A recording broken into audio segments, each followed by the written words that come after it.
Hi guys, my name's Lt.Destler for Two Hands Too Many Games, and I am going to show you something really cool, and hopefully you guys will support me in one way or another. So,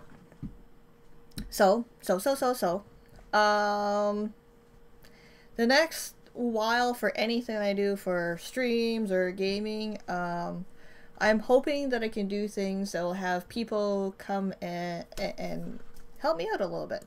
As you know, I do a lot of stunt related stuff. I do some really cool fights. I do a lot of training when I can go to it.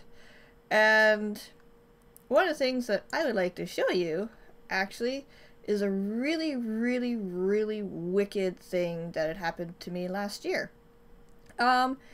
I didn't show too many people this because only a certain number of people needed to know what it was and for just how it all worked. But you guys get to have a chance to see a fight that I wrote and entered into a competition for, and I had won last year. So it was fantastic. It was great. It was awesome. Oh, I was so happy. Oh, you should have seen me. Oh, the big grin that I had on my face when I went. I really wish that I had been the one to be able to do the fight, but I didn't have such luck on that. But that's okay. That's okay. I'm okay with that. So what I'm going to show you is the fight. The fight is choreographed by a world-renowned fight choreographer and director.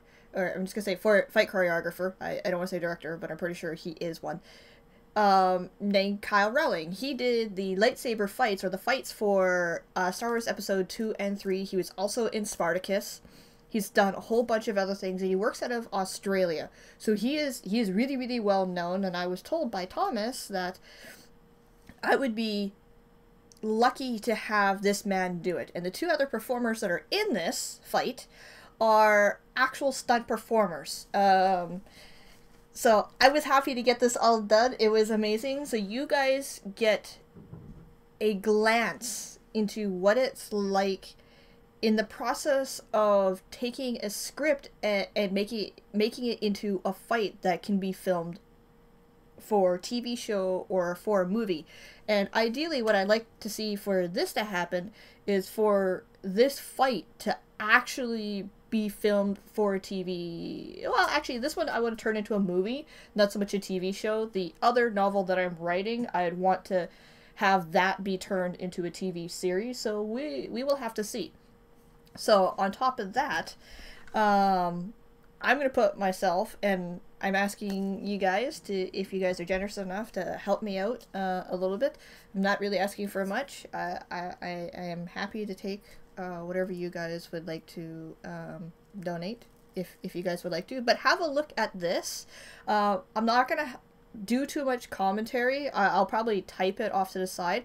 But there's enough commentary in this video, because it was filmed for me to have a look at after the fact, of Kyle Rowling. Thomas Potter was there, so you'll see him, you'll hear him off to the side putting some things down as well. So I hope you guys like it.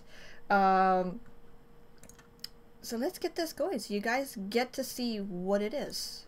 Try and visualize it right here. So obviously whenever you're writing anything, you're seeing in your mind's eye. Enjoy it!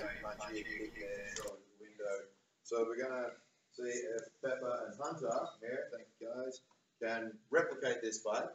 I'm going to do it exactly as per the page, and we'll see what works and what doesn't work.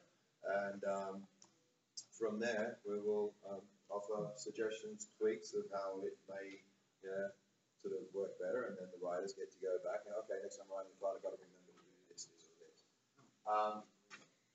And now I'm really nervous because the first thing she does is shoot a lock, and fucking Thomas Potter is in the room. So you walk up to the door, you do this. So we don't have one. So let me just read the first bit. Making her way to the forward train car. So this is on a sky train. Is it a monorail above? Yes. Yeah. Okay. Forward train car. Cameron aimed her SIG at the door lock and squeezed the trigger twice. Blowing the lock, Cameron pulled the door open, bursting into the car. What she didn't expect was the kick to her chest and feeling the floor at her back. The gun knocked from her grasp. Just skid her under the seat. Okay. The gun knocked. Is that from the impact of the ground, or is there a second kick that knocks it out? The impact of the ground. Okay, cool. So let's we'll just imagine. Let me grab a couple of seats. Yeah, let's grab a couple down here. Wait. Hello. Let's put three or four here.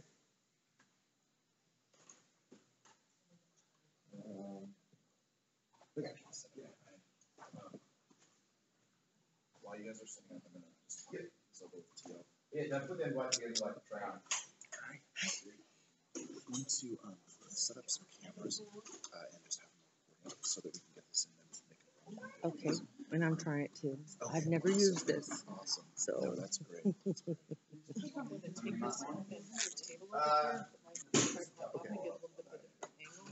cool. That's good. And then Not for the moment. We'll see how it goes. walking I want to make it really good. Thank you. All right. I'm gonna get out of your house here. Again.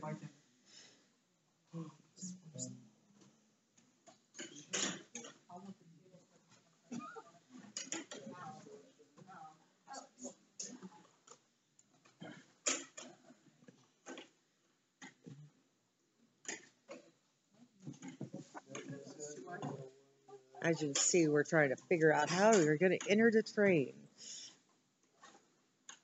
Yeah, so here's the thing.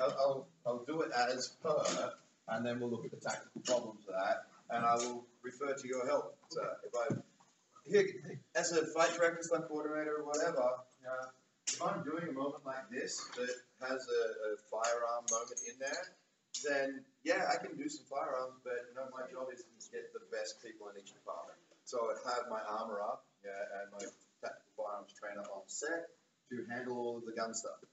So we will, as soon as he's sitting here, we'll incorporate that. We'll use that. Okay.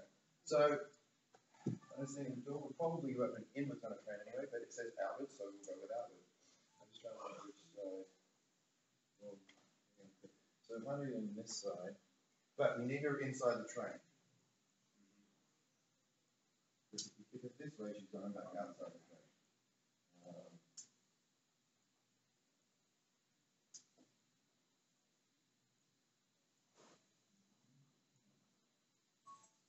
Let's just there and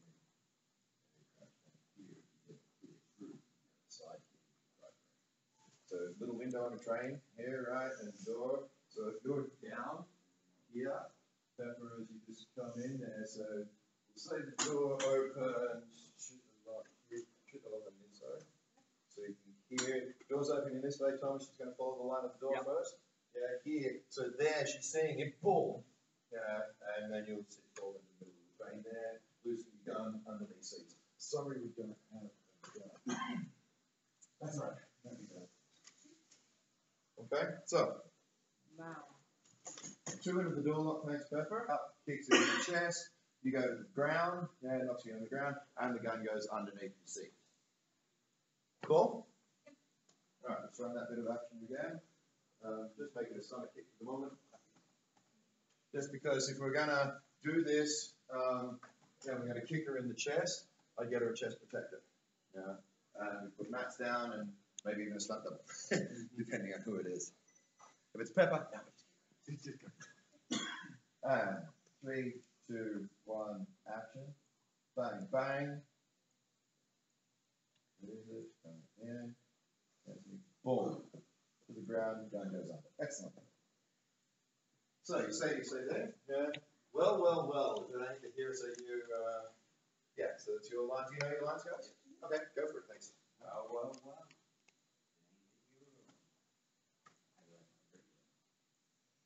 Cameron lifted her head, gazing at the deranged look of her brother.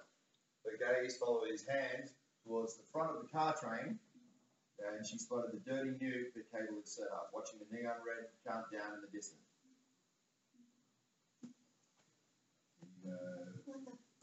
Caleb. What is it with you wanting to blow everything up? So Cameron pushed herself to a knee. So as you're doing that, yeah, let's get off your back and you want to get up. Yeah, just to this part. Yeah. For the line. Yeah. Well, yeah. What the fuck, Caleb? And come up here, yeah, and get as far as that. You can, yeah, don't go any further. Yeah. Just chill. What is it you want to blow everything up? Cameron pushed herself to a knee, hearing a low growl and spotting the low kick. Lifting her left arm, she took the kick with the guard. So he's going to throw it. Yeah, so you're going to round it into the head here, and she's going to take that block. Cool. Then snapped to a stand, throwing a nasty uppercut to the upper side of her brother's chin before twisting right and a spin backwards. Boom, boom, spin, kick. Yeah. Boom, yeah, spin around, boom.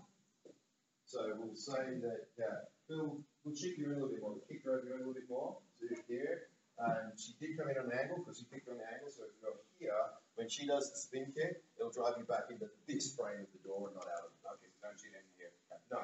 Yeah, we keep that. Because otherwise, then I can also put the camera here. Yeah. Yeah, we've got a nice line there. So you're down on the knee, hearing the low growl, spotting the low kick, blocks, straight up uppercut, boom, spin through, and kick. You can kick him in the chest. And I will catch you here. I am a solid part of the train. Okay. Good. So one, two, three. Yeah. There we go. Knocking your brother back into a pole. Yep. So this is the pole for the moment. The two went for each other. Okay. So let's just run that bit again, and I'll read forward onto it. Yes, please.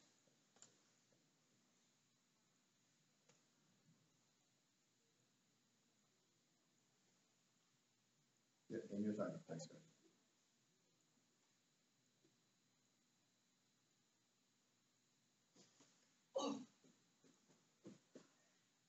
Well, thank you. What the fuck, Caleb? What's with you wanting to blow everything up? That's the word. Yeah. So that, and that's the. Yeah, that's what motivates this. Like, shut up.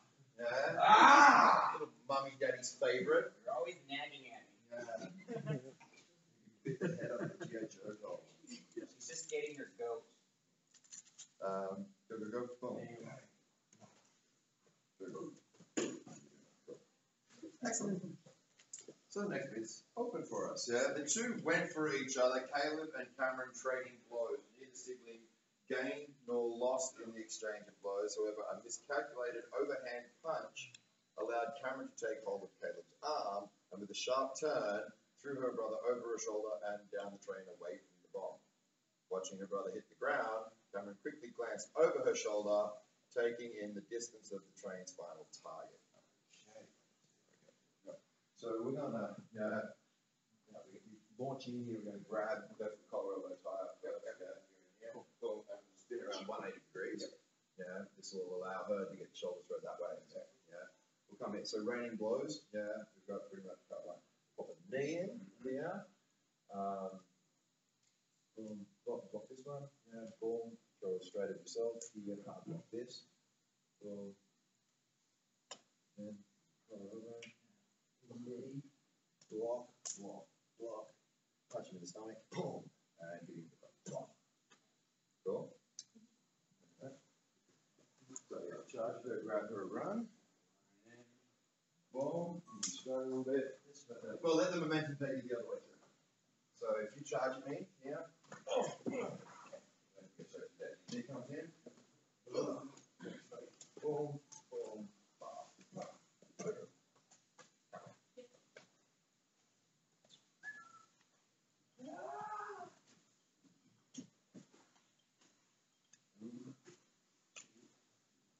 Yeah, it's you punch, she punches. Yeah, okay. We need to run.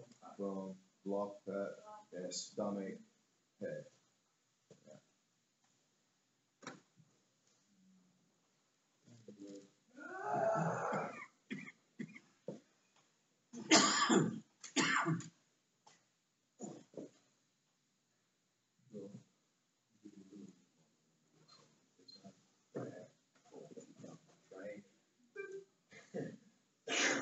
So we kick, comes screaming with a big overhand right here and roll. Go.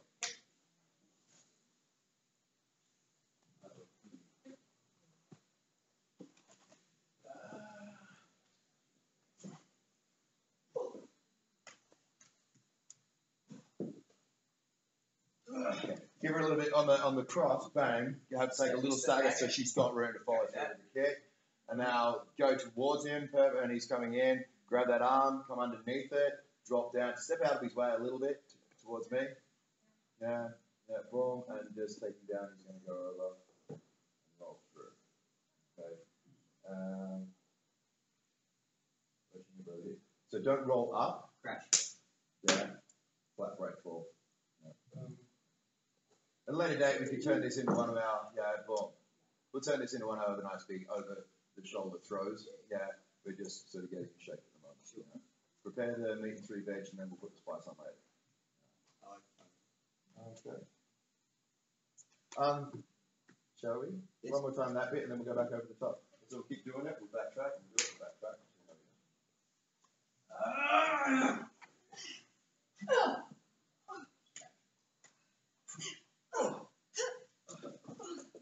So he's going to give you a bit, and then you'll take a little step towards him first. We've got more movement. Just slow, keep it easy. Oh.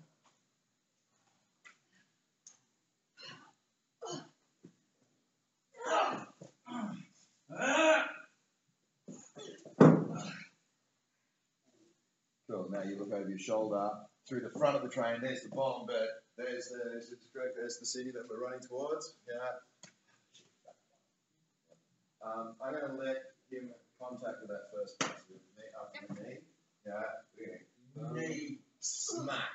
And then you try to throw one on the recoil. So maybe we'll be clearly for this. Throw it in. Boom. Yeah. Boom. Cool. So we just make that contact. Make him a little bit more an ass. Punch him good on the face. It's easy, right? You want to be an asshole on stage. You just get it going. Or punch Craig Lane off in the bed. Done that several times before.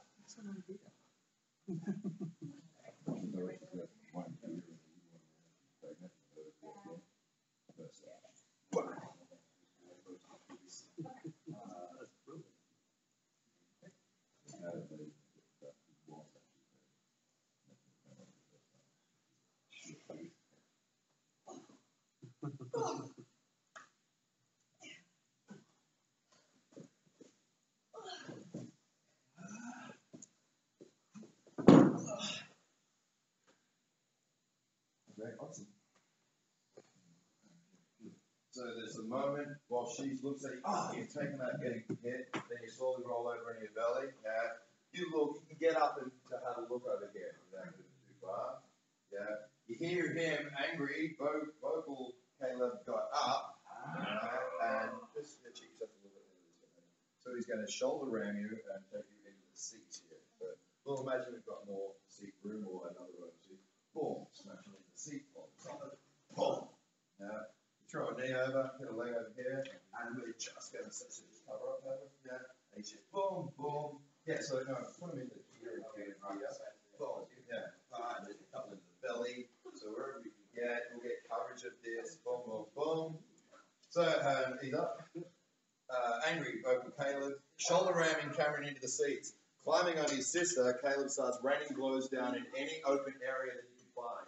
Several of the hits were punctuated with Caleb screaming at his sister, "You took my mother! You took my father! You took my home! You took everything from me!" The final blow, Caleb took hold of Cameron's jacket collar in both hands, dragging her from the seat and throwing her down the train, his body heaving with rage. Throwing his fisted arms in the air, Caleb let loose a triumphant cry, staring at the bomb. Jeez, I wonder why I picked these two. You alright? Awesome. Landing on her side with a heavy thud, Cameron snarled at her brother, pushing herself up with one hand before she bull-charged her brother with a battle cry. Caleb turned to see his sister full ball coming at him. He didn't have enough time to move out of the way. When Cameron connected, this is the thing about books. We got to read all the stuff. Hang on a minute. Oh, this is getting really good now. Picking him up and taking him to the ground, she jumped on the Cameron. So again, we would probably do this with a mat. Yeah, a nice big under here. Yeah, big nice double takedown. Yeah, yeah. And then we can get in there, stay inside his guard, and then we might switch into the guard. Hey, that's strong feel. We can do this here. Hold here. Both hands behind, make sure my front foot, give it a shot. You can't, so hands go underneath. Scoop him up. Drop the money back. Okay. You can take that. Enjoy having a stunt. So crash tackle. Ball, make sure this foot's nice and far forward. So you've got your back supported. Go right back above knees. And he just flipping good. Okay. Landing on the ground. Picking her up, taking her to the ground. She jumped on Caleb. Cameron started to grab the pound her brother. With the struggle that Caleb was giving her, Cameron slammed her forearm down on the side of Caleb's face, putting her full weight and power onto the hole. Caleb littered the ground. It's a bit like twist your body this way a little bit more. So when we're slamming, we're slamming 45. So I'll start squirming away this way. Yeah, you're down on it. Now we've got some ground and pound. Hands are up. Boom, boom, nice and slow. At one point, yeah. We'll fix the technique. Now, this hand, grab here and push them both hands down flat. Yeah, no, get them out of the way. And then drive the elbow down on his face there. Oh, well. This way.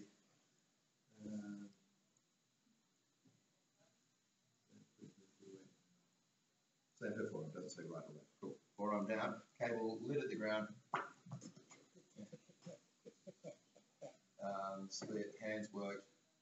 Dislodge the offending arm. Lid at the ground, his hand. Split as his hands work. Yeah, so there. So you put it right on his cheek, push him down there, hold out there.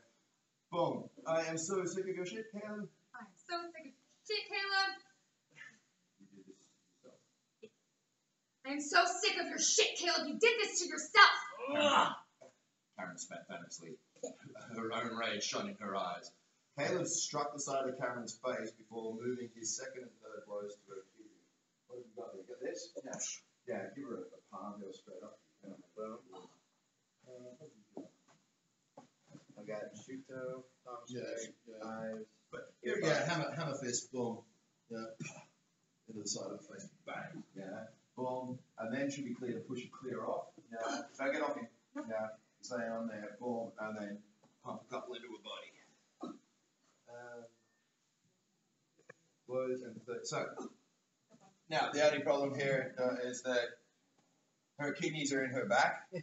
Yeah, right? the way I kind of wrote it is like after he pops a hand away, is like he just comes up and reaches as far because Caleb is actually a lot larger than Cameron is. I base Cameron off of my size, and my brothers are probably just under your size. Okay. So he has to reach. Well, yeah. So let's smack her in the face. You know, with that. Slow. Yeah. Pop her in the face. Boom. And then grab her and pull it down to you, so you can pound into the kidneys there. Yeah. And get some kidney work.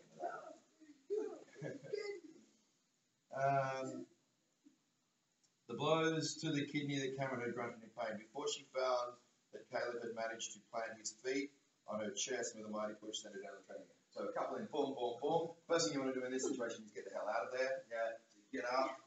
So this, I think we need to keep you in his guard. Yeah. So when you first scoop him down here, pull the pound in here, and then boom. Yeah. So we have this in here. Yeah. I'm so sick of your shit, Caleb. Oh, shit. Yeah. Get one here. Get up here so we can get both feet in to here. And push. Stop playing, Kyle. It's work to be done. Nice and easy, kids.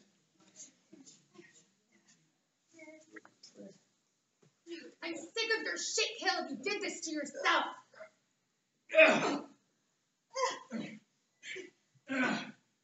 Push out, yeah, fight out of it, yeah. And push. Well, cool. Landing this crown, so, and freezing that fuzzy. Actually, can we go back to the top? Yes. In your own time, thanks. Nice and easy, guys.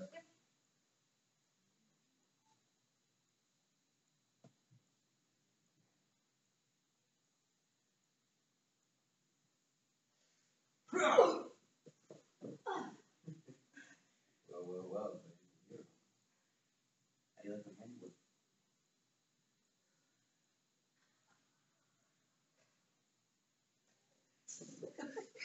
What the fuck, Caleb? What is it with you and wanting to blow everything up?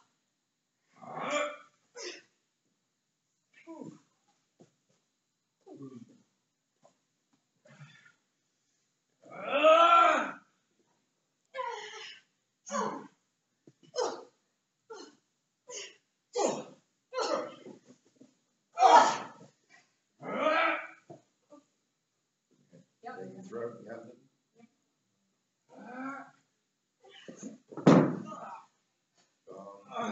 Cheek break to the chairs. He's going to crash back you into the chairs now.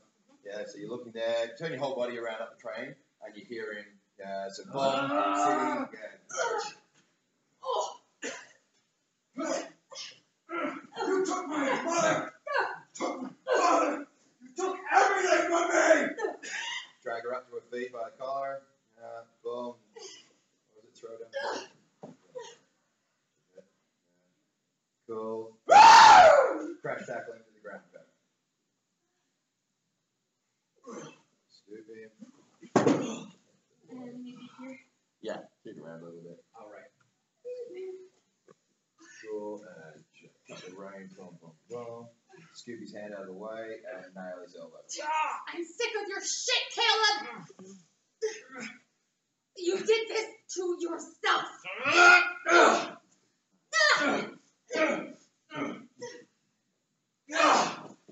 Touch your head.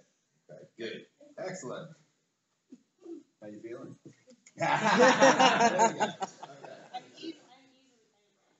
It's great. No, it's awesome. It makes my job so much easier in so many ways. So then in the ground, Cameron didn't have the time or luxury to lay and recover. Both siblings rushed to their feet. Caleb swinging first for the right cross that Cameron couldn't block in time. Her face snapped to the side. Then a left body punch Cameron was able to block. So swinging, we'll do a cover up on that. However, knowing the haymaker was coming, she was able to whip Caleb around and into the corner of the train doors.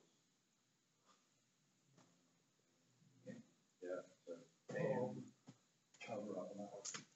Yeah. Into that Cool. Corner!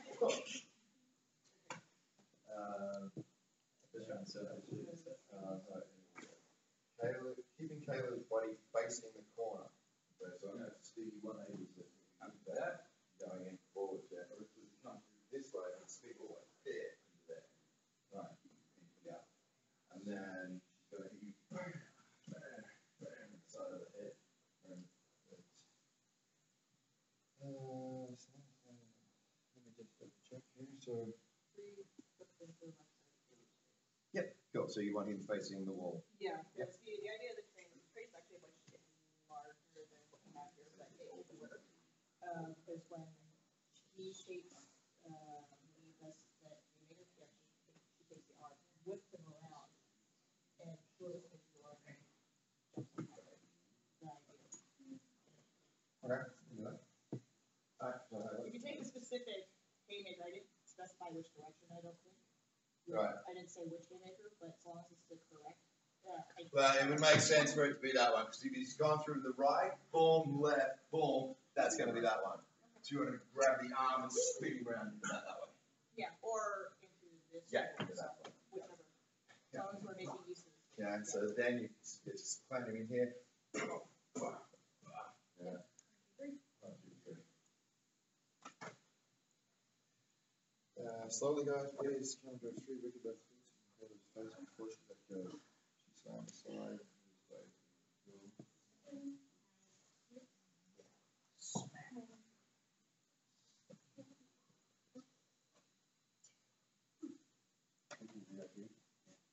Yeah. So it starts coming boom. I feel that. Yeah.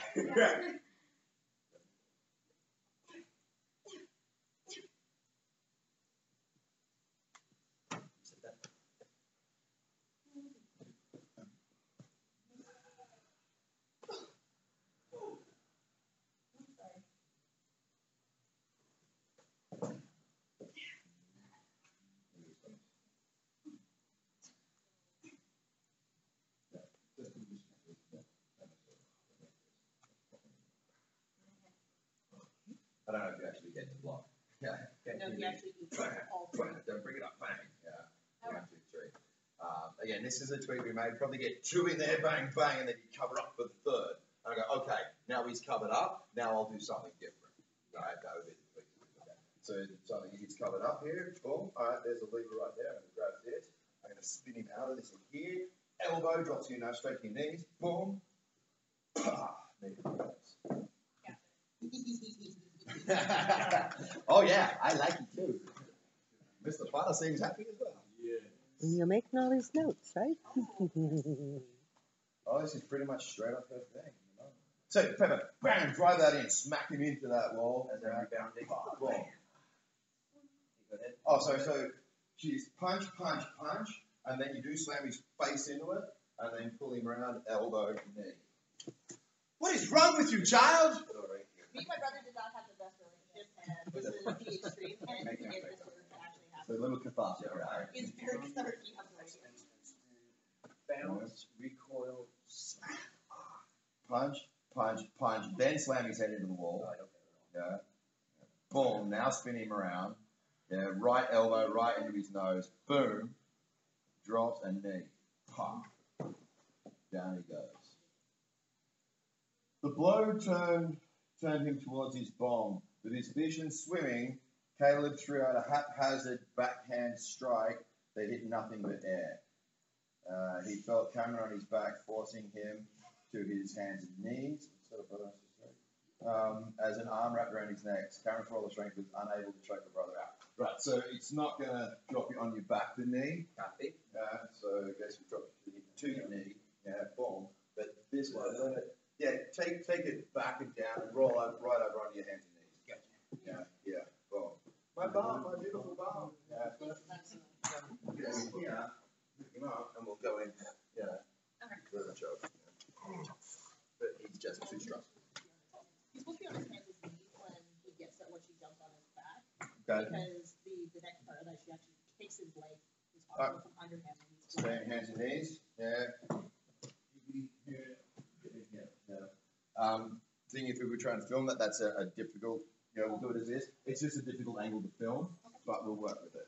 Yeah, we can get a camera down here, we can work it. So the knee, pops through your hands and knees. Alright, she jumps on his back, boom, and gets the choke hold on. Strangle choke. He planted a hand on the ground with the other hand, struggled to pry her off him. Spitting and snarling, he tried to rip away at the arm, but was unable to get a good purchase as Cameron pulled up on his neck. Kicking out the planted arm from beneath Caleb, Cameron drove a knee into her brother's back and released the hold on her brother. Kicking out the planted arm. So you want, which hand do you got on? Well, I originally placed this to try to fight with her with the. She pulled me out. Yeah, can you see? Yeah. What if? Because originally had it, like, he was literally on his hands and knees, like, Yes. like this, trying to get it off. And then that leg come out, tapping more. Anything, but then she's got a knee in it. Yeah, because she ends up letting go of the grapple and she comes back on top, driving back. Into his back, yeah. on the ground. Okay, hold. So. Yeah, that didn't look inappropriate or anything. Just Same touches. safe right Albuquerque. Okay. Albuquerque. Albuquerque. Oh, Oklahoma weather wind. Don't leave the other thing. Yeah. So from here, the difficult position is I can't, unless you're going to hold my body weight, I can't get that foot into that position. Again, I wrote it for like a person my size because if I were to jump on your back, it may or may not make me difference. Still not going to help you much because you need both your legs, and the position of that. Yeah. So to still give you, so we can push on, to give you the same thing that you're kind of after. I know what you want to do, so you pop that out, go flat on your belly, and then boom, right? Yeah.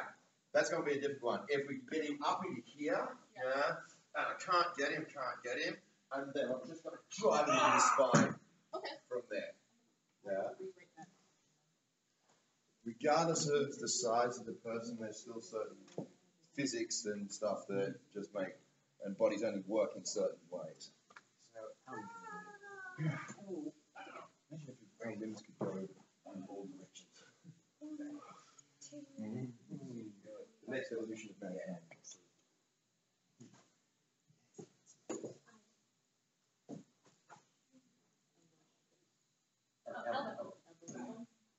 Then he drops his knee, goes over, get on him. Now scoop him straight up, yeah, pick him up. You struggle, you can't get him off, yeah. And then release it and knee him right in the middle of the spine. Drops him down. Okay, we'll do that one more time, then let's go from the top. Without the running commentary. Without the praising. Smash. Okay.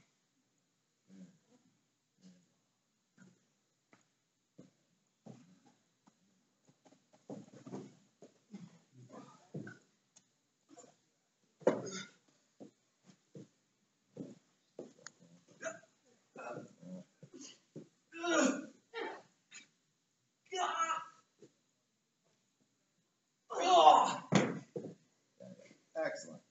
Should we go from the top? Yep. Nice and easy, guys. You don't have to get this difficult. So actually, just so it's not. You just need to come a little bit deeper. Yeah. Come here and then, yeah, big here. Yeah. So, gonna press the button.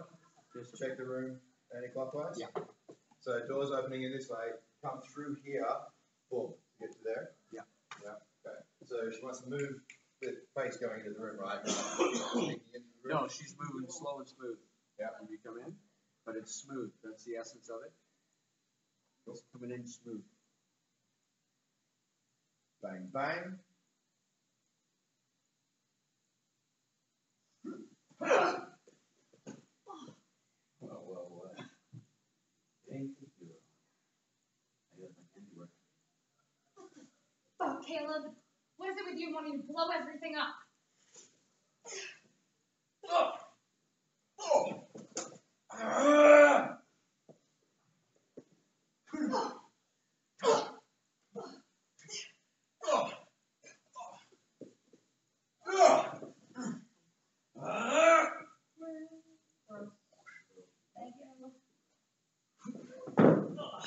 Checking the bullet, checking the bomb, checking the city out the thing.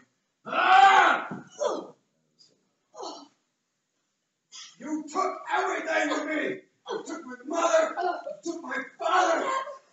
Everything!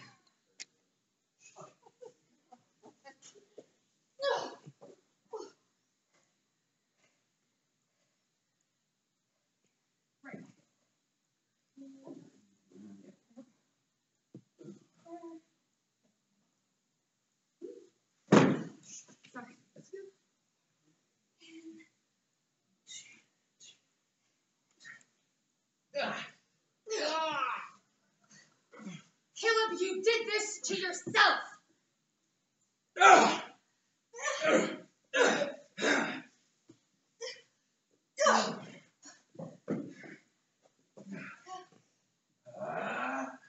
Why don't you eat that one? Cover up. Boom. Man.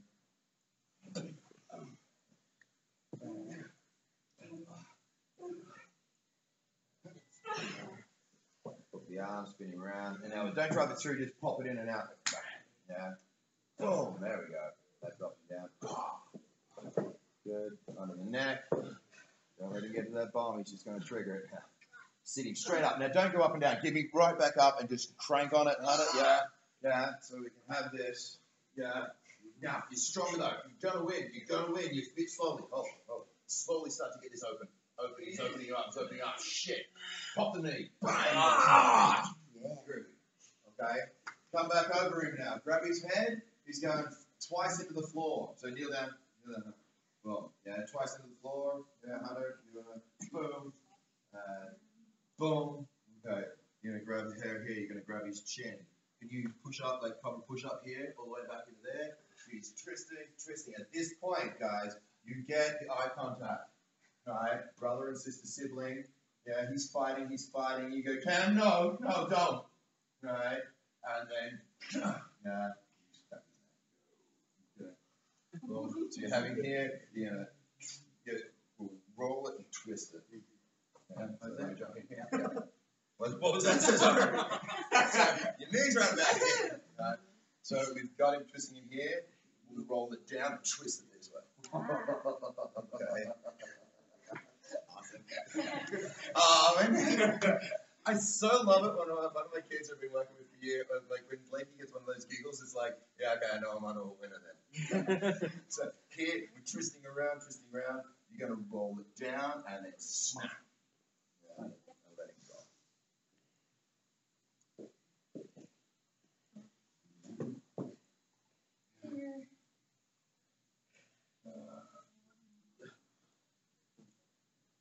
Yeah, tears prick the edge of Cameron's visions, and with a pain-filled roar, she twisted her brother's neck in one direction harshly before twisting the other direction, and pulled up, making sure to break not just the spine, but the trachea. And triumphantly says, "Now shut the fuck up." No. Dropping the corpse of a now dead brother, sadness and pain raked itself through her as she screamed. Hot tears travelled down her face, knowing that she killed one person who had cost the family so much. Taking a couple of deep breaths to center herself, Cameron gazed at the bomb a few feet away from her and was brought back to the situation she needed to attend. Grieving for the family would come up as she stopped the nuclear bomb or attempted to. So, I think there's also not just a physical but a psychological release. Yeah, so it was like. He's also struggling as well that last bit because he does reach up to try and get off. Because after the two headbangs, like he's now dizzy, just like So, okay, here's another element. So, let's just say, for example, let's backtrack to the beginning. Okay, because that's pretty much it. Yeah, apart from the struggle. So now here is a cut there. Congratulations, well done. That's a freaking awesome fight, honey. Yeah, awesome work. So here's a couple of little tweaks that I would suggest. Thomas, have you ever fallen over while you're holding your gun? Second one? Have you ever fallen over while holding a firearm? Yeah. Has it ever flown out of your hand? Not mine, no. No. Okay, you have seen it happen? Yeah. People fall over. Is it because they've gone, oh shit, or is it because the impact has knocked it out of the hand? Actually, one was because as the guy was falling, he let go of it. Yeah. The other one was the guy fell backwards, slipped, and it actually fell out of his hand. Okay. And I saw one come out in the shooting competition. All right. So has happened out of a couple of times, out of the millions of times people have held firearms. Okay. So what we can spice this up, Pep, when you come in, when he's kicked you down and you hit the deck there, boom, come up with it. You haven't lost it, yeah? Boom, boom, and we'll kick it out of your hand under the chair. Yeah. So then the fight continues exactly the same. Okay. But it hasn't necessarily gone under the chair. It sort of hit the legs of the chair and let's just say, really hit someone with a show. That's how I've got it. On your belly. All around. And neck breaks in. Oh, yeah. Movie placement. Right. So we're here. Yeah. Whichever way we got it there. Grab the hold of this. Yeah. So I'm looking around. We find it. Yeah. We can check. We'll move them up this way. I know I'm trying to play to the audience at the moment, but let's say we're not. Let's say it's here. And he can see it in the corner of his eye. He reaches for the gun. Hello. He reaches for the gun. Yeah. He's struggling. We're crawling. Caleb, no! Shut up! And then, get off him and come. There's that psychological realization of, what have I done? Yeah. Then if you're a cop, good cop, get back to your gun. And then come over and go to that. But I think by placing that gun and bringing the gun back into the scene at the end, because that would be the first thing I think of that she would think of after losing a firearm. we get it back. So then we can play moments. She kicks him over, slams the shoulder off, boom, boom, gun, bah, boom. Yeah. So she's constantly thinking of, I mean, keep doing cutaways to the gun. Whoever gets that gun wins this fight. Yeah. So we can keep doing those moments, and then we just need the one. Yeah. She's thrown him, bombed that. Oh shit! I need to put a bullet in him. Yeah. We can even replace that gun position there. We can lose it on that impact. So boom, boom, boom. So now when we do have the fight where we had it down here, and if he's that strong, he could be literally piggybacking, like crawl forwards towards the gun. No, I can't. No. Okay, fuck it.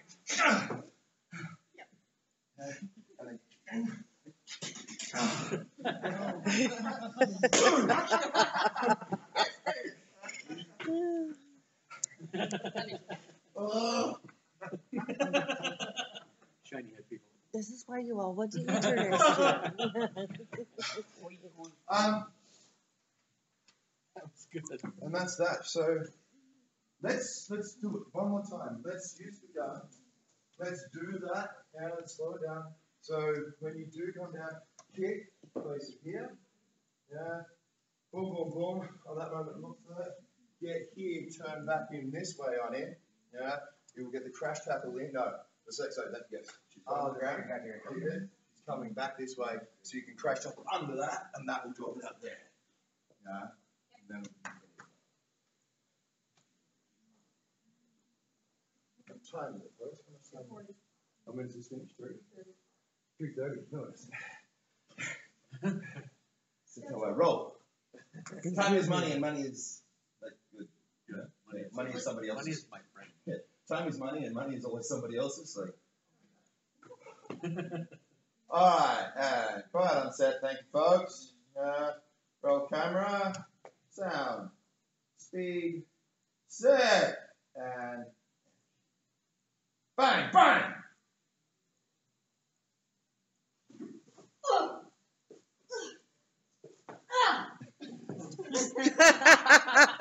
It just flew off the train. I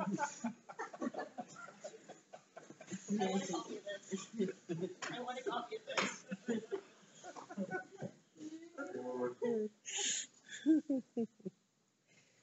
Well. Thank the hero. How do you like my hand? What the fuck, Caleb? What is it with you wanting to blow everything up?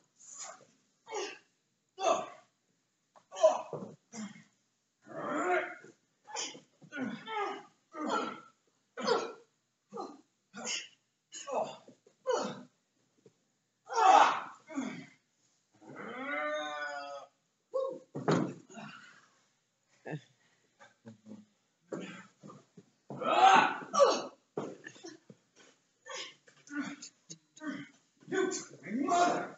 You took my father. You took everything from me.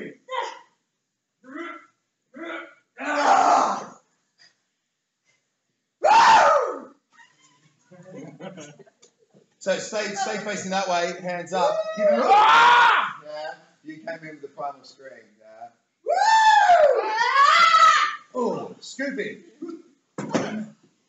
Pounding, go to line. Bah, bah, bah, bah, bah. Clear his hands and drive the big elbow. Caleb, this is your fault. You're doing this to yourself.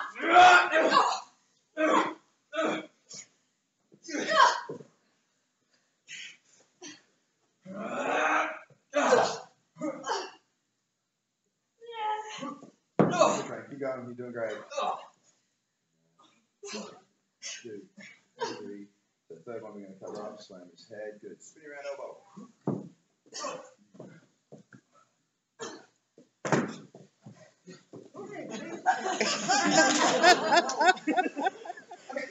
Yeah, pause. So, no, you keep that running. I just mean pause. Something at home that I use a lot, I call fumble fingers. Because that happens, especially on stage. It happens. Here's the thing. I'm supposed to get to the weapon, but she's supposed to grab my foot and stop me before I can. Right? So grab my foot, Pepper. Too late. Okay. Ready? So grab my foot. Okay. So what do I do in that instance? Yeah. I do fumble fingers. Yeah, get out of here, grab my oh shit. Get my bloody foot! Bang! So you can skittle a weapon around the stage for a short period of time before it comes.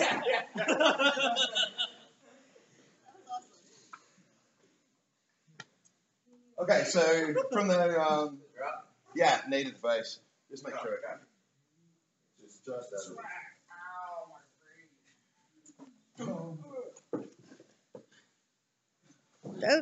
of it. Get on him there. Choke him. Sit him right up on his knees. Pull him away from that gun now. So stay still, strong hunter. He's starting to loosen it up. He's starting to win. Knee in his spine. Get up, grab the head. Yeah, it's it'll be just out of reach. Right. Reach for it again. And roll it down the other way and snap. Jump off him, clear off him, boom, boom, boom. That's right, huff and puff. Take a moment to the emotional side of things. Now, he's very close to the gun. He may not be dead. Go clear your gun. Put you in the back of the head. Boom, boom. Check the bomb. Look up there and dramatic look back at the camera. Bum, bum, bum! Yay! Oh.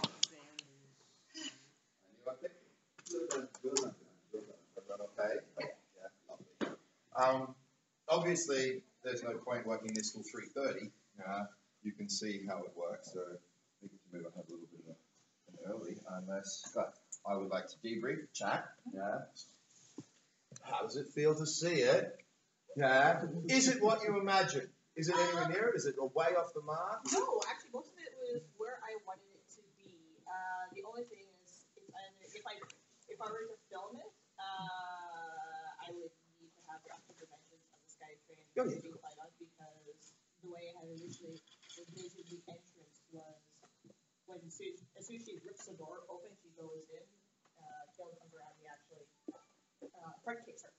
And I didn't take into account that particular entrance because she's coming from one train into another. Yeah. And now I think I have to rewrite that possibly, so she gets knocked back into that previous train with the doors open. Yeah. Which, again, works well, especially if the door has a high window here, and he's down here waiting for her. As that opens, there's two doors. She's open, so she's in the second train. Yeah. She's opened this one. She's come through. She pop. She's opening this one, and there's a lovely reveal of psychotic. Bang! That's knocking her back into the second train. That's what I envisioned when I had written it, was that particular one. I mean, if we were filming in just using the one train, that would work. Yep. The other thing was, because I had written that specific scene when she lands on her back and drops back, that's why the gun wouldn't be in play, because the gun is now in the other train. Right. The other train car. So now it just becomes a hand-to-hand combat between the two, and when she comes back up, she's actually up on this, sees Caleb, looks between his legs, and then there's the bomb. I mean, all doable and all workable. But yes, we will always want correct dimensions. And God, when we did F3, we had 17 different colored tapes on the carpet. So we had 17 different sets that we were rehearsing at one time. So from one straight strip down the middle to a circular, where there's a table here and there's a table there, the hallway and doorways and everything. So wherever possible, we want to work with not only a replication of the set, but a replication of the exact weapons that we're going to be using as well. I've seen stage plays where they practice all the time with foils, because they don't want to rent the rapiers from the day when they're going to spend it, and then they want to, the day before opening, change to the rapiers, and they're like, it's not going to happen. Hell no, you guys are starting before us. So as close as you can to the approximation. If it's a fantasy weapon, get me a mock-up of the fantasy weapon, even if it's cardboard in the same dimensions, so that we know how big it is and how to move it and how to work it. But they're like details. But the way you've written that is great.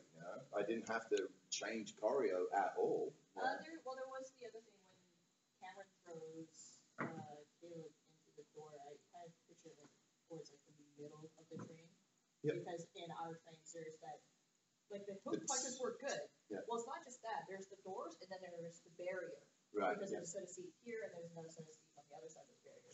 Was actually grabbing the side of Caleb's face and opening it into the side. Yeah, I mean, But yeah, absolutely. I just like. If I had pictures or had the set, yeah, no, they're the. Otherwise, I thought that was. They're details that we would definitely work.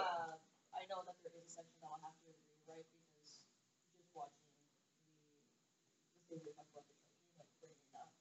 Because, like I said, my brother is much bigger husband size, so because he's got the one set, I thought it would just be easier if it had been me to kick out that arm, like put her on block, and then completely plant both, and then try to work out that.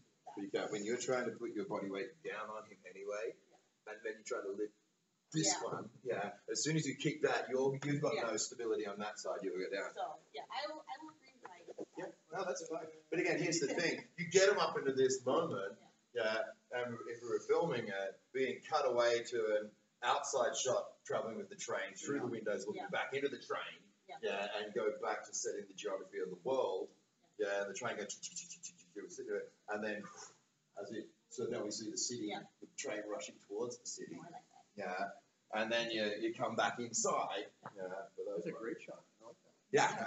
That'd be good. I'm going to. Just credit me with it. I will. Oh, yeah. Right. CombatCon 2017. Credit me. Cool. Anybody in the room have any questions about how, why, how that worked? Yes. You were talking about the equipment and the environment. What about the clothing? Yeah, obviously that is just thinking. He's going to ask about costume. Yeah, definitely costume as well. Because I need to know what the costume is to know, okay, can I pad these guys up? Can I put an armadillo under them? Or is he just wearing a singlet? You know, has he just got a wife beater on where we can't put an armadillo back pad on him, so we can't slam him in anywhere? Wouldn't it also make influence the choices of what throws and what grabs? Yeah, if I can't pad them up and I need to slam somebody into the floor pretty hard, okay, now I have to go with a stunt double as well, which is an extra expense to think about. But if they're both wearing sort of leather jackets, which gives a lot of protection, and we can hide elbow pads, knee pads, back pads, I can get away with a little bit more with the actors. And I think what you're talking about is places on the wardrobe for access for grappling points and stuff like that. Obviously, we tried to grab her by the collars and pull her off that seat at the moment. All we're going to do is take her singlet with us, and she's going to be sitting there in the chair naked. Let's try. No. So yeah, leather jackets are great. Helps get that. Again, telling the story the other day of working on episodes 2 and 3, rehearsing episode 2, we couldn't we asked and asked and asked, but the costume department would not give us a cloak. And Count Dooku has this massive cloak, and I'm turning this way with the behind the back things, and obviously the cloak's gonna. So months we begged and didn't get one, and so the first day of shooting, they clipped the cloak on me, and the boss whispers into my ear and says, "You are going to get tangled in this, darling. Do not get frustrated. Yeah, you just wait so I can yell at them." Yeah. But of course, my first day on set, and I do 3 moves, and I'm tangling and I'm ruining a take after take, and of course I got upset. So then he went off and screamed at the costume department. But for Ep 3, we had the cloak on day 1. Right? So there's the cloak, but it was still, there's a couple of, I got some footage on my computer going thing, and it flicks the cloak up and drapes over my head. And I get tangled here. So they pinned it in. Yeah. So yeah, it definitely does make a difference to how you move, what we can do, what we can do with the actors. Just came from a fancy dress party. I have to dress up. Yeah. Wardrobe departments are the fucking bane of my existence on a regular occasion on set. Because they won't talk to us. Whether I'm working as doing fights or whether I'm working as military advisor, they will create costumes and wardrobe that is completely unusable because it looks cool on a mannequin. Or they make it for little stick boys, right?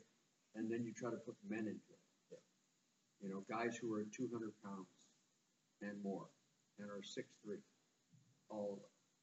And it's like, but how come the wardrobe doesn't fit? How come those guys can't move and they can't see anything? You know, they create helmets with a tiny little slot like this. And you're supposed to run through the forest at night, chasing an X-Man. And you're like, you're a full-blown tactical guy. Can we get like 16 like blue chip grenades down his chest for me, please? Because they look awesome. Yeah. Yeah. How many would you carry? I wouldn't carry them here. No, you wouldn't carry them there. How many would you carry? Four. Yeah. No, but we won. Yeah. They look like faux abs. Yeah. I've gone to wardrobe departments or picked up stuff that they built and just start tearing everything off the shoulders. What happens? It broke. On Spartacus, We can't shoot with freaking grenade, right? But they think it looks cool.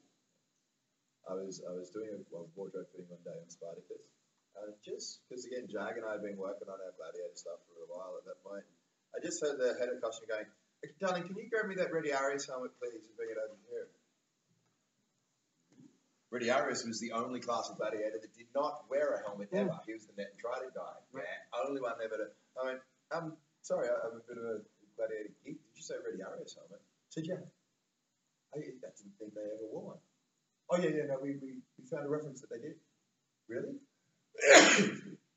I said, that's freaking amazing. That changes everything. Could you send me that link? Could you show me that stuff? Yeah, okay. And sure enough, they all turn up on set. There's no helmet ready. So she was going to cover him up, and then she went, oh, no, somebody knows that she did that. So, yeah.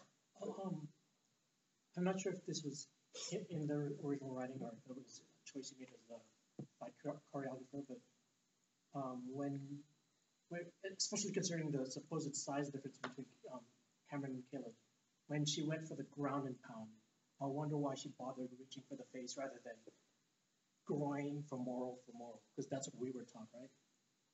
Like on a ground and pound, you go groin, and then pound. Yeah, you work your way up.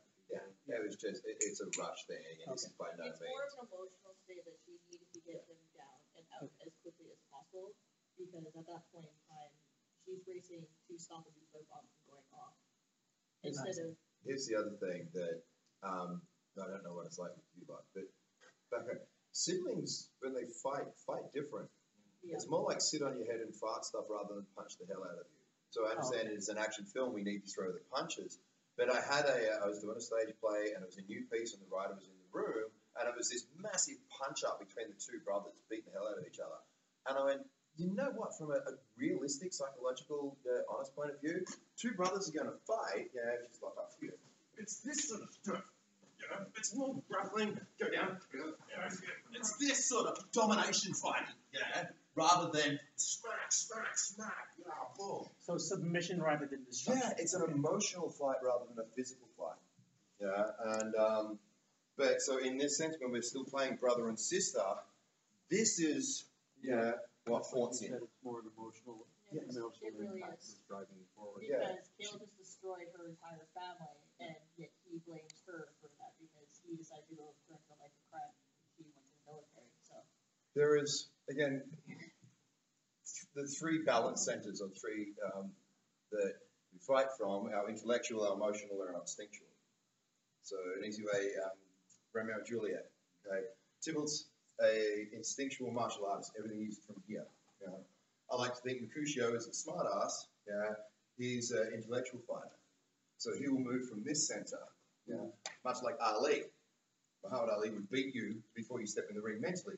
But when you get into the ring, and he's like, come on, what you got? You try to get this low. And he's just never there.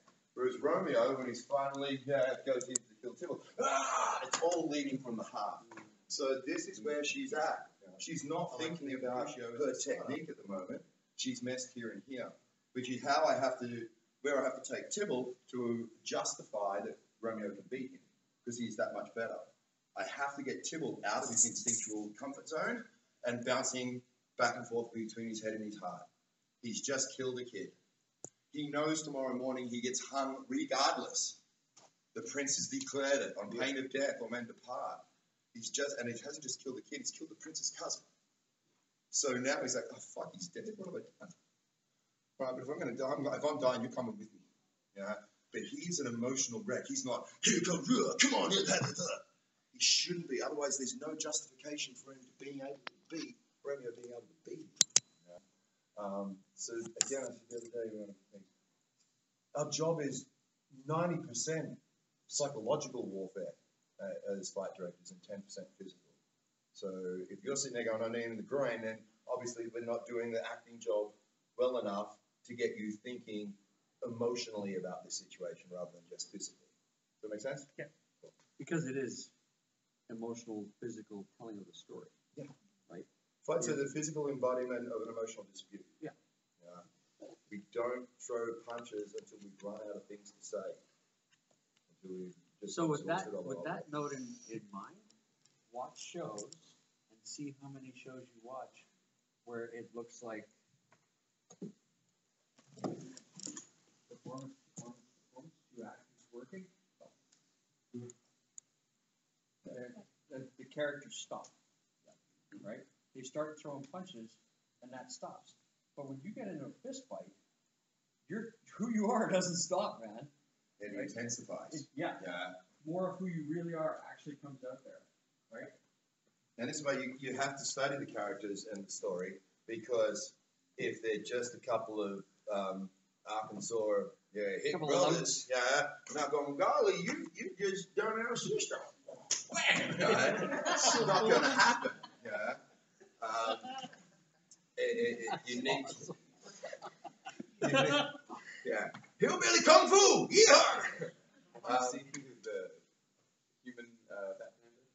Woozy panda? The guy's like 260, huge pot belly doing tricking. Yeah, right. Yeah, look, Summer hung, man, all those years ago. Summer was doing Samo, everybody. All right, any other questions, comments, thoughts? You look very happy.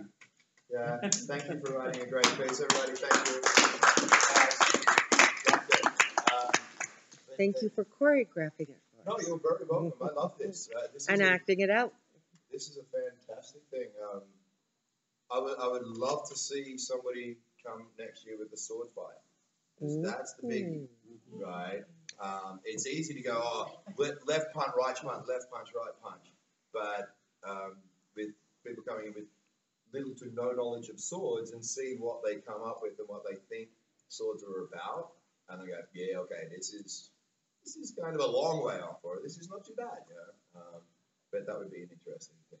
So a challenge for 2018, folks. Enter your pieces. You write an episode of Witcher for me once I've got the lead. All right, everybody. Thank you very, very much. Thank you. Thanks, Hunter. And stop.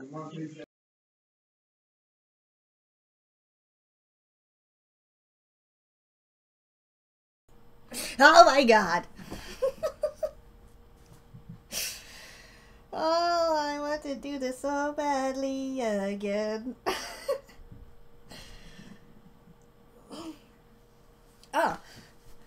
So yeah, that is what it's like to look at, behind the scenes and how we actually put things together. When choreographers, directors, or whomever does any of these action pieces, like when Thomas gets any of the scripts in terms of like military action stuff, he wants to look at it and see, what guys he needs to bring in, what guys he can bring in, because if there's anything with like tactical movement and stuff, that's a certain type of class of people that come in to do this stuff, because you need to have a certain type of training. You can't just take any sort of actor or background performer to do anything with guns, because you need to be able to move in sync in a certain direction or a certain way. So, because I am former military, I have this training. I mean, I don't have as extensive training as, say, Thomas or some of the other people that were ex-Army, because I'm Navy. I sit in front of a computer. When we do that stuff, you have to be able to go from, like, if you're going from here, point 1 here, point A here, and you gotta enter a room, it's not like just enter a room and then, you know, whatever. You have to come in, you basically come in like this, and then you peel, and then you basically fan out, and you do all that kind of stuff. And it takes a certain kind of movement and a certain kind of training to have that down. You can't train background actors that don't have any form of tactical training behind them in half an hour to be like, okay, so this is how you enter a room, this is how you clear a room. It takes time. So there are special performers called special abilities extras, SAEs, or special. There's another term for it. I can't remember what the term is for it. But there's another abbreviation for it. So there is that. Yes, I'm trying to think of other things in terms of like the, you know, fighting with swords or doing hand-to-hand combat. When you fight on a camera, you fight with a kind of like a 2D image, because a camera will only see two-dimensional, it doesn't see 3D, so it doesn't see that depth.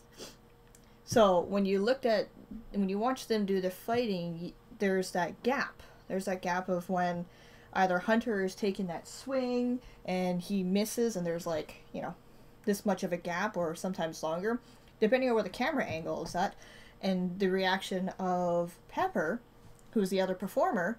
It's, you know, you got the punch, so as the punch comes across the line for the faces, it's, you know, her head turning along with the rest of her body as she goes into the reaction.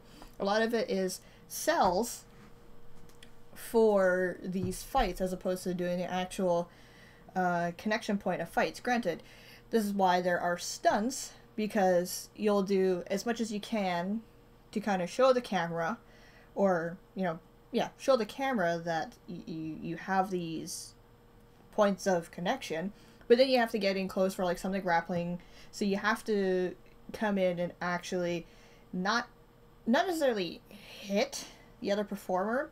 You do touch punches or touch kicks. Sometimes, if the actors are padded up, depending on the costume that they're wearing and what they're wearing underneath the costume, if they can, some of them will be like, yes, hit me, just hit me. You know, so you'll get the body kicks or the body shots for punches and stuff. Like, you try to avoid doing whatever you can to the face, because this, as Thomas likes to put it, this is where we make our money, our faces. Everything else is kind of secondary. But yeah, hopefully that kind of gives you an idea as to how this all plays. I have to leave, and I'm thinking about like, well, that's if I walk now. That's if I start walking now. No, if I start walking at 12. But I don't want to. But I should. I should walk. Arrive 1 o'clock. Let's have a look at this quickly. If I leave at 12:30. So theoretically you have about an hour to, half an hour to an hour, depending on how I actually feel, if I actually want to go for a walk. I should probably do my walk so I can get warmed up for my fighting and stuff. But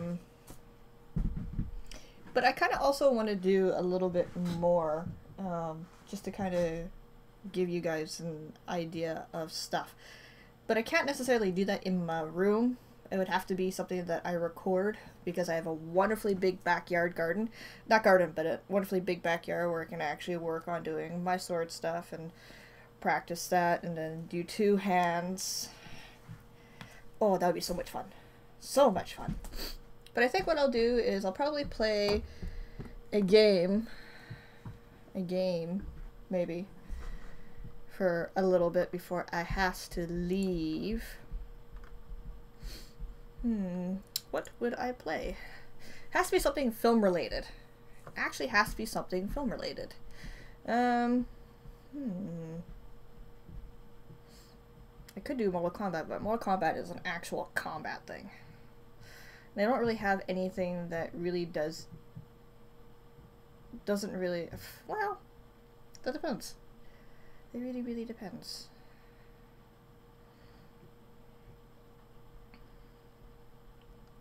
Oh, Kyle, Thomas, why do you guys give me this challenge? Because I'm not going to do Alien Isolation. That's just too much right now. We could play. No.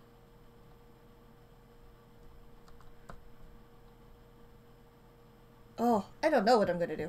I don't know. I don't know. And then, I guess I could go into... Actually, you know what I am going to do? And I've done this so many times. I get it. I'm sorry. I apologize. But I am actually going to do this because of a recent trailer that has come out. You guys know I work in film. You guys know that I work in movies and TV shows, and if you guys have seen the recent trailer for, oh my god, it's not Alien vs. Predator, if you've seen the recent trailer for Predator, my god,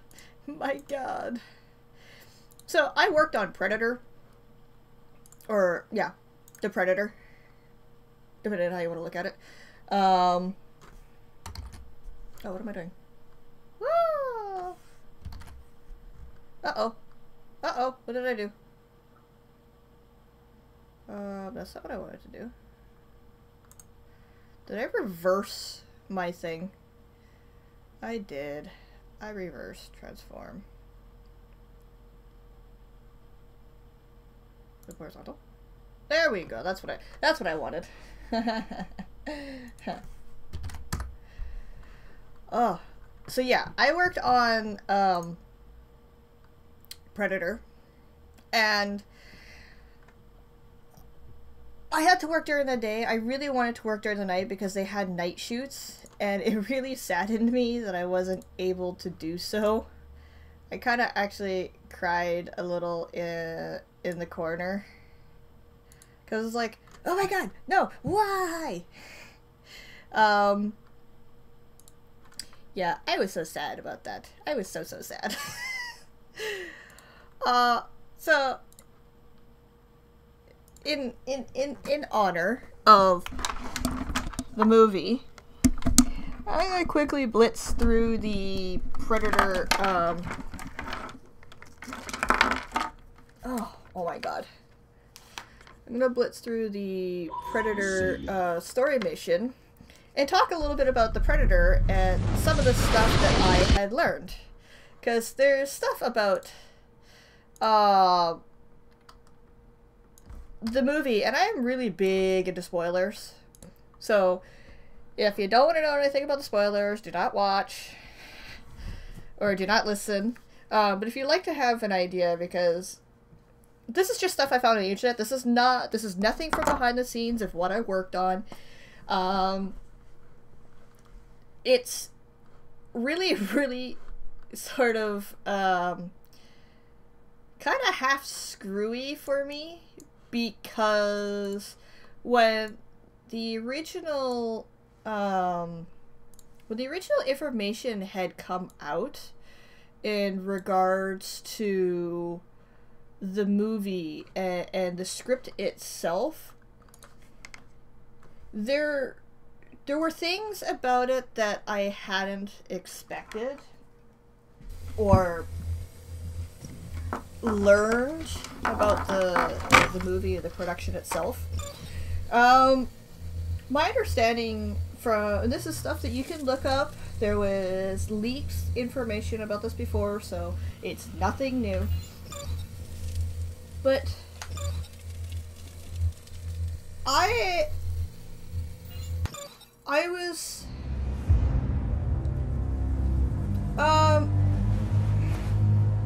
was curious. We're ready to begin.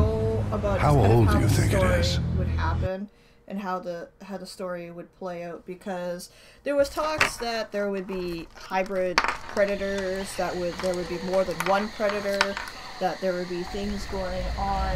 I mean, if you saw the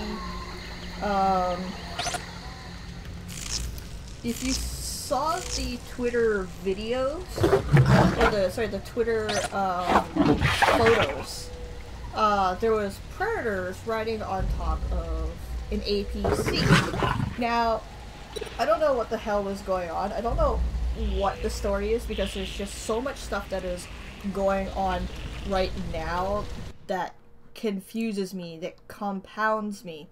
That's just like, what the hell is going on here? And I had seen so many different things going on with the movie, stuff that I had seen. I didn't work on any of the reshoots, which kind of makes me sad. It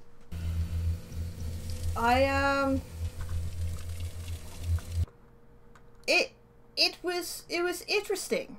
It was really interesting to see what was going on, because I had an idea of what was happening. Oh, what's going on? There we go. What was happening in terms of, because I worked on the set, and I can't really give too much away on it, because then again, I'm at a loss of what's going on. But the rumors were that there were going to be like a whole bunch of predators that was happening. Something in regards to genetically modified stuff. Someone was fucking around with some of the things. And I'm like, well, I don't know how I feel about this. I don't know if I was going to watch it. And then I watched the first trailer, and I'm like, okay, well, let's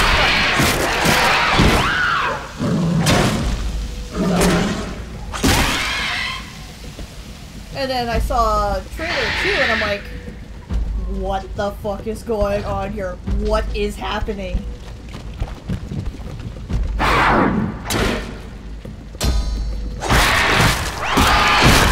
I knew that when I was on set, there were certain things that were happening. I was expecting a large predator. I was not expecting a predator to be that fucking large. I was like, holy fuck.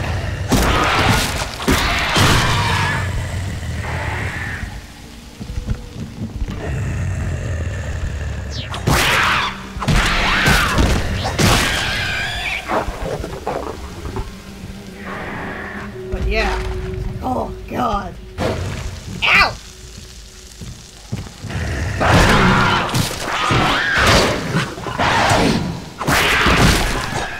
Stay down!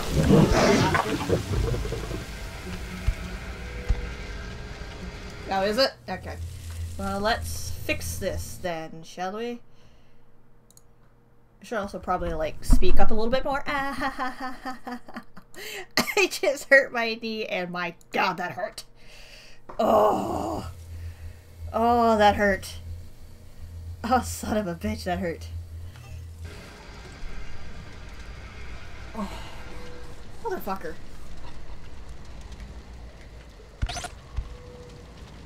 Yeah, I know, I need to heal. Oh, there we go. Give me my health back. Give me my shirts. Yes, I know. Give me back my shirts. So yeah, the Predator story-wise is going to be really interesting. I am very interested to see how they play this all out, because I have worked on it, because I kind of have a general idea of what is going on generally. I mean, I only knew what was going on from day to day to day that I was working, so I missed. I forgot the sensitivity of stuff.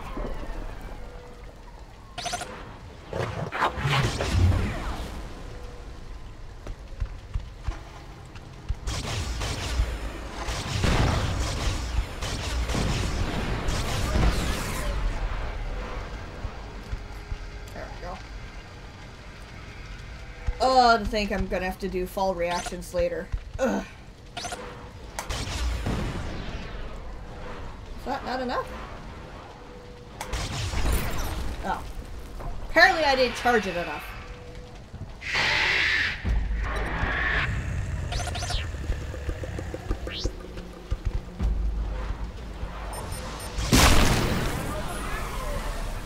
Where's the other little bastard? Tracking on this guy. Come on, you little bastards. Fucking chase your ass down.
Kunk. Bitch! That's what I thought.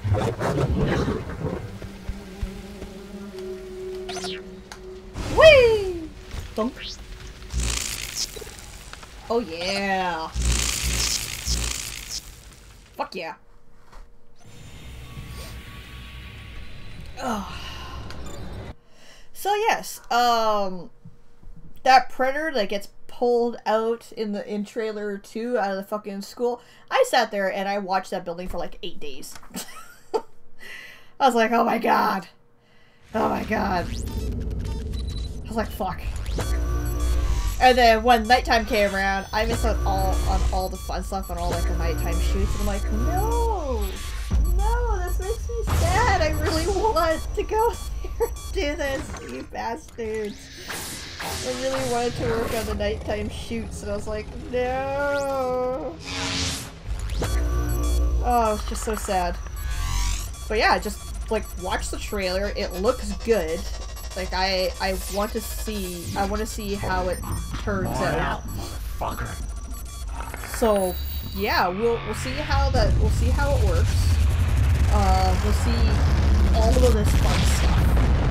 And if you guys are feeling generous enough, let me know about the stream links. If you can't donate, let me know. And I'll figure out what is going on. Because it seems like it's a problem that's happening. I don't know why, but you know. Whatever. We shall fix it. We shall fix it. Just let me know.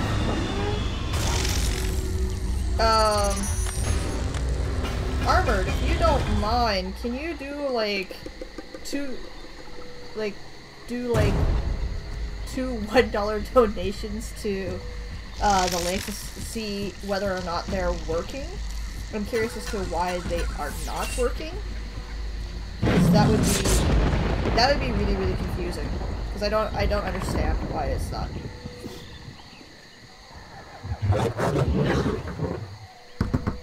It bothers me. Come on, jump already.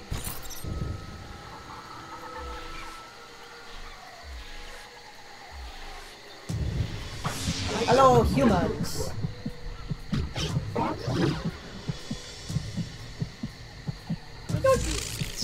We'll continue our sweep. Let's find us some light targets, Sarge. Careful what you wish for, Private. I'm not Shit, bad. I got it. You faced off against Xenos before. It ain't the Xenos that got me spooked. Those hostiles that took out the Marlow. Yeah, no problem. Just I'm okay. I'm not. Oh no, because it's that thing. anything? Shit, that's not what I wanted. Stay home. Remember your training. Nothing's Ah, balls.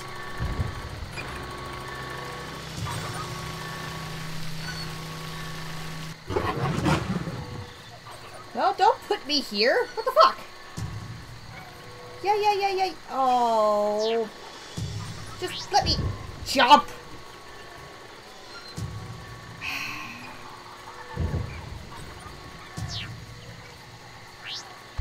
Can I? Thank you. I can fucking move again. Yeah, I'm curious as to why my links are not working. Someone tried to donate earlier, and they were telling me that they were unable to do so, which made me sad. Over there! Be right there.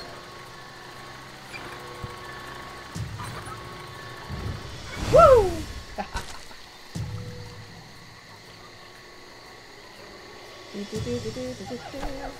Yeah, I like the Predator. The Predator is a lot more fun to play than the Xenomorph. The Xenomorph I actually get motion sick. Well, in the original AVP I got fucking motion sick. Come here!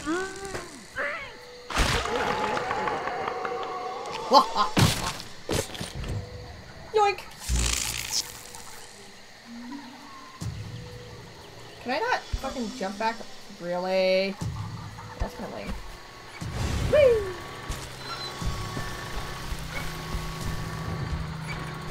Yoink! You would never be able to do that in real life, just saying. Another one for the morgue. Don't.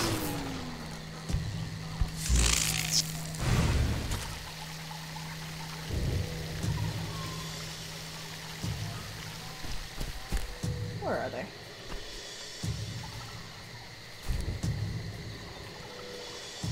There's something out there. Yeah, I don't care. There's the big guy. Ow! Cook!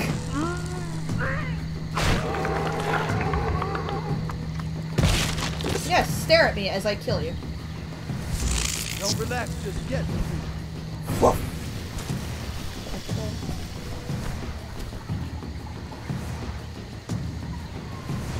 Unknown hostile. I'm under attack. You think I'm gonna stay out here any longer than I have to? Yeah, you will.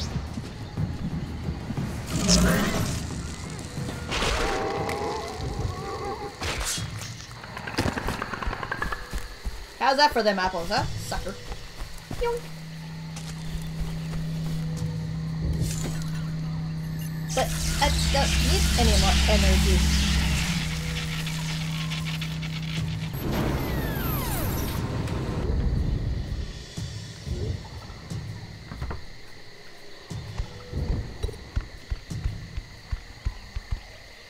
Oh yes, I forgot about this. I will take that. The poor young blood.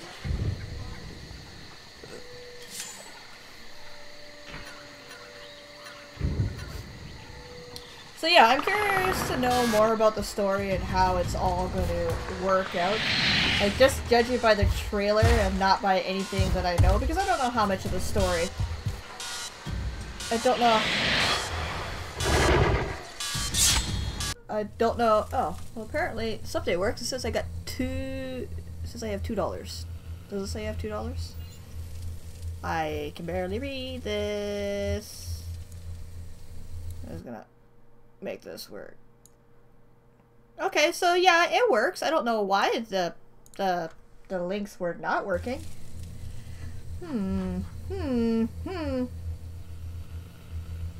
Some sadness. Okay. Oh yeah, that's right. I am unlimited. Whee!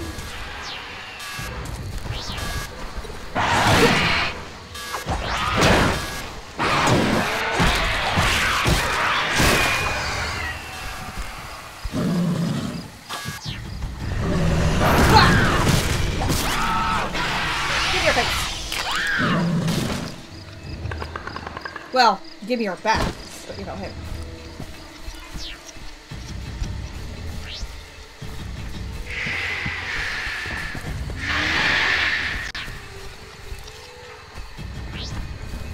so many of them.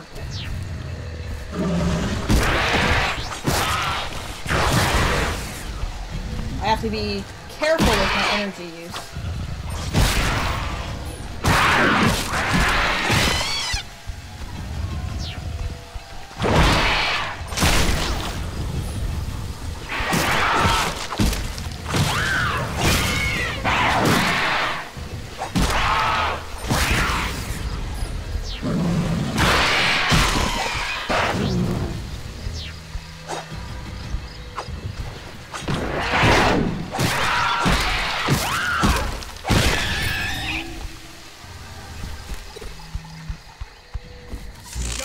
Power to the security fence. Xenos have breached the perimeter. Sentry 4 and 5, opening 5. Yeah. Listen up, Marines. Rip into those the fence is back online, but stay alert. Okay. We may still have hostiles in the compound. Whee!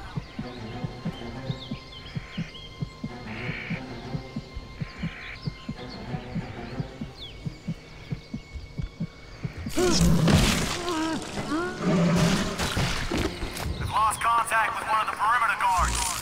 Go check it out. Check contacts.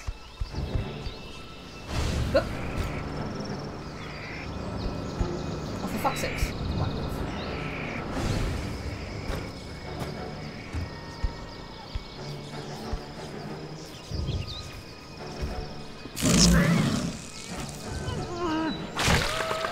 What the fuck is going on out there?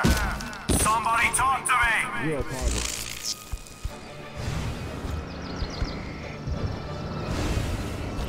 Can you tell I've played this game one too many times?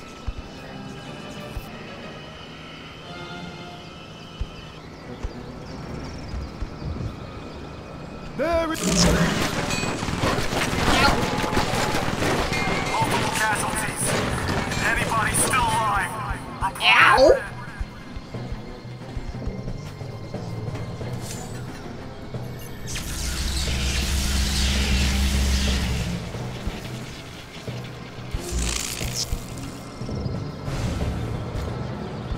Okay, I really shouldn't be using a shard because I lose points.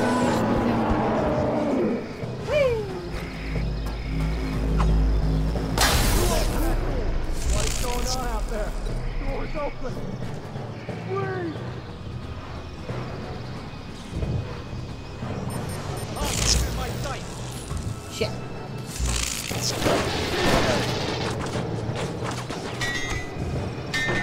God damn it! Get behind something.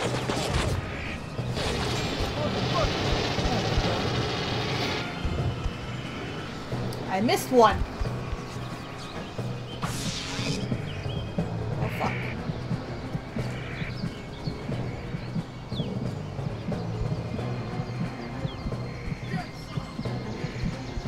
Really?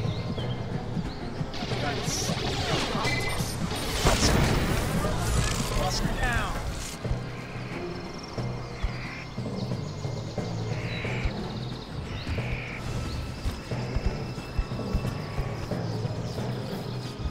There's the hostile.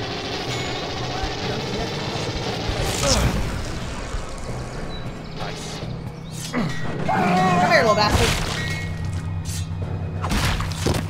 I will take your skull. I know there's one more. Alright.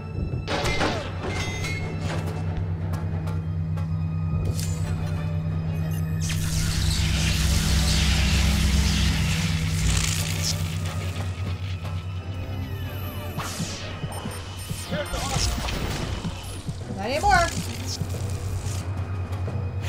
I will take that.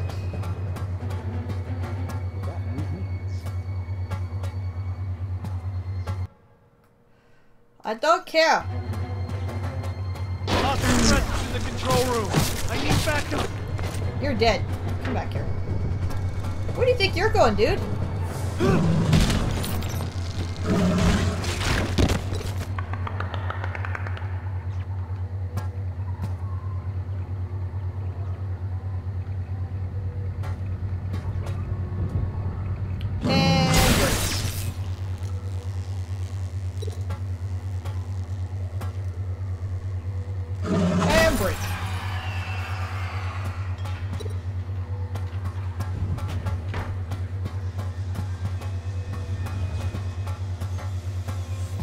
as a shitty ass performance on my end.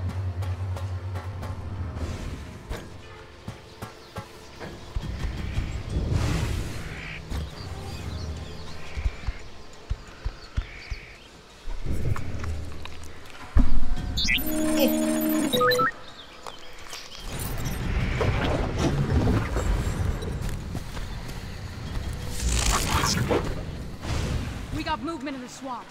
Possible Xeno contacts. Sweep the area. Even spread. Keep your eyes peeled for Xenos. Man, it stinks. Oh, fuck. Well, I'm lucky. The colonists must have been dumping their waste out here for years. There's something moving around in here.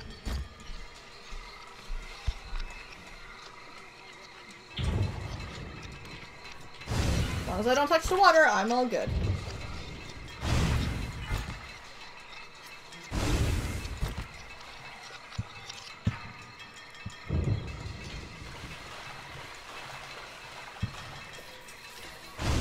Movement. 25 and closing. What the fuck is that thing in there? I don't know, man. One thing's for sure. Damn. It ain't human. Think there are any more of them out there? Sure hope not. Just keep your eyes open. Is there anything out here that doesn't hate our guts?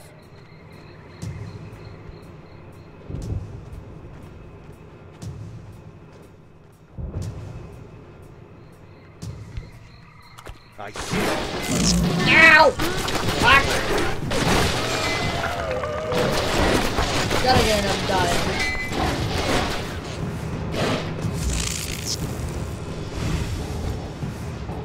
Well, that wasn't exactly the smartest thing that I've done.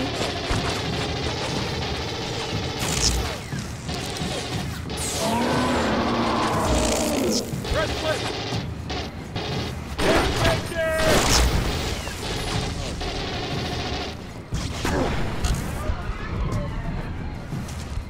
Come here, give me this.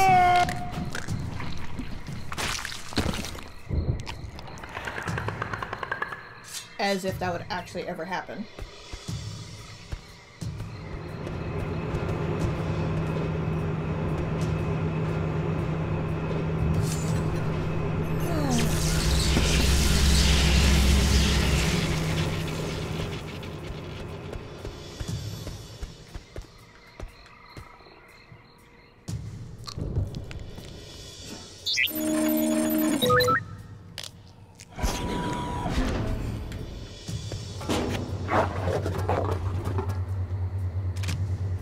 Oh yes.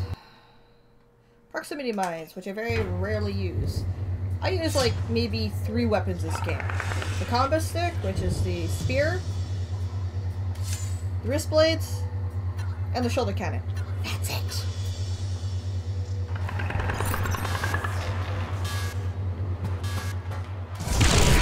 We got secondary exposed. Xenos are in the perimeter. Back to the compound, Marine. Rolling retreat. Don't that fuck. Take it down!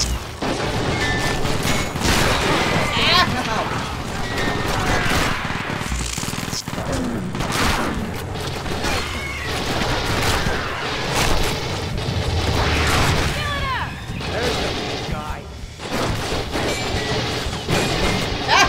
Ow!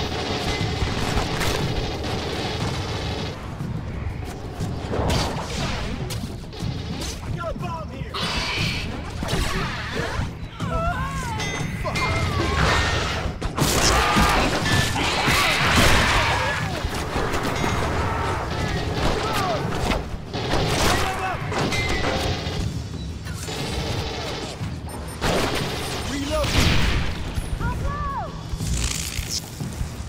Some sort of invisibility.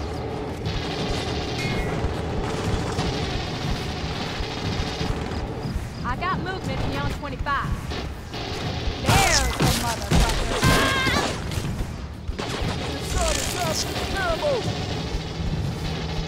Looks like Okay, so I'm gonna grab this first because I fucking need the energy. Holy crap, this is like a bad playthrough on this. I am normally never this bad. No! No!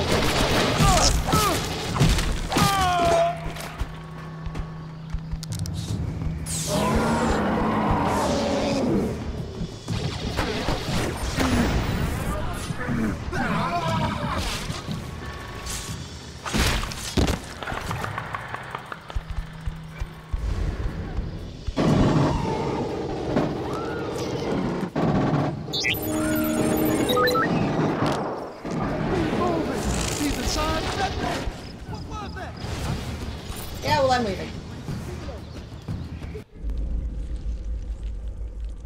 Because I don't have a lot of time.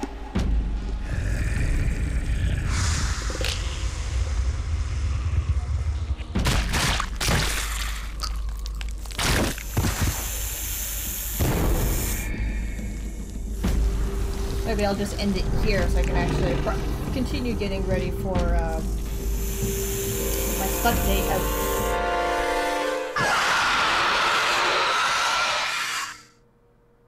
God. Elite? Next one is Elder, isn't it? What am I missing? 8 out of 10 collectibles. Elite. Oh no! Oh, nice. I mean, yeah, I use the hell shards, but there we go. Oh, could have had more. Well, I still hit the elite ranking. I am still good. Actually, can I just go to statistics or anything else? Times 2 multiplier. Yeah, I'm not a great predator. Today was bad. Today was a bad run. So far, anyways. So yeah, that is essentially what is going on. I thought I'd kind of put a little bit of predator-ness into stuff and, you know, connect it to the rest of my film-related things that I've been doing, am doing. I'm going to try and put more streams up depending on what time I get home from work every night this week, because my current job finishes Friday, hopefully finishes Friday. And then I'm gonna do more stuff. I'm gonna put more stuff up for this. If you guys are able to help, that would be fantastic. And yeah. Anyways, thank you for coming along with my adventure. If you want to see this in its entirety again, please do so. It is fucking amazing. It is awesome. It is cool. You get to see a work process at a public convention, so it's not like I'm giving away any sort of trade secrets or anything. It is there. And yeah, and I will see you guys next time. Bye-bye.